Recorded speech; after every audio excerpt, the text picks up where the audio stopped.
وزارت تندرستی تاجیکستان شام 30 ایول خبر داد که در یک شبانه روز آخر در کشور 75 حالت نو گرفتاری شوی به کرونا ویروس نو کووید 19 ثبت شده. 81 نفر در یک شبانه روز آخر برعکس از این بیماری شفا یافتند. از 21 ایون به این طرف که مقامات تاجیکستان بار اول از اول سال 2021 آشکار شدن حالتهای نو سرایتی ساکنان به کرونا ویروس را اعتراف کردند. این بار اول است که شماره شفا یافتگان نسبت به سرایت شدگان در یک شبانه روز زیادتر شده است. تا کنون تمایل برعکس بود. بنا به آمار رسمی وزارت تندرستی حالا در تاجیکستان در خانه و یا در مؤسسه های تندرستی در عموم 413 بیمار از کرونا ویروس تبابت میگیرند.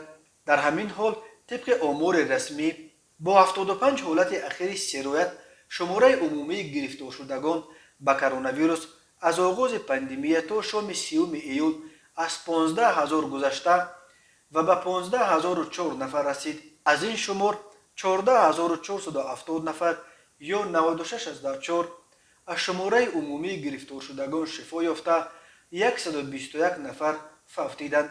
وزارت تندرستی تنها در ماه ایول سال جاری مرگ 31 نفر را از کرونا ویروس رسما تصدیق کرده است که این ماه ایول را به قربانی ترین ماه از زمان شروع پاندمی در تاجیکستان تبدیل می دهد.